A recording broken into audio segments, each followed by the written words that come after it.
Տիկալի տաճարներ, Գվատեմալա։ Կենտրոնական Ամերիկայի աստիճանաձև վիթխարի բուրգ տաճարներով հայտնի Տիկալը, ձայների պալատը, որը գտնվում է Գվատեմալայում, աշխարհին հայտնի է որպես մայա ցեղի հնագույն քաղաքակրթության ամենակարևոր հնեաբանական վայրերից մեկը։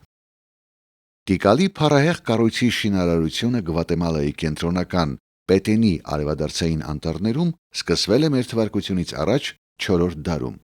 սակայն ամենաարդյունավետ ժամանակաշրջանը մ.թ. 200-ից 850 թվականներն էր, երբ Տիկալը մայաների քաղաքական ու մշակութային հիմնական կենտրոնն էր։ 1-ից 6-րդ տաճարներ կոչվող աստիճանաձև վիթխարի 6 բուրգ տաճարների կառուցումը տևել է 100 տարուց ավելի, մոտավորապես 695-ից 810 թվականները։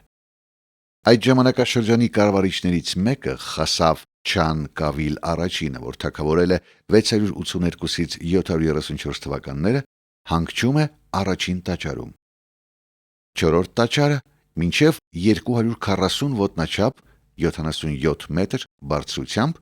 6 տաճարներից ամենաբարձրն է և կառուցվել է 741 թվականին։ Տարածքում, որն ընդհանուր առմամբ զբաղեցնում է մոտավորապես 23 քառակուսի մղոն, որը հավասար է 60 քառակուսի կիլոմետրի, առկա են նաև կայսրական պալատների ավերակներ, ավելի փոքր բուրգեր և քարե հուշարձաններ։ Կարծիք կա, որ քաղաքն ի սկզբանե ունեցել է 100,000 բնակիչ։ Տիկալն ամայացավ 10-րդ դարում և միայն աշխարհի ուշադրությանն արժանացավ Պետենի նահանգի կառավարիչ ու դատավոր Մոդեստո Մենդեզի և ծառից խեժ հավաքող հասարակ բանվոր Ամբրոսիո Թութի գիտարշավից հետո։ 1955 թվականին քաղաքը հայտարարվեց Տիկալ ազգային պարկի մաս,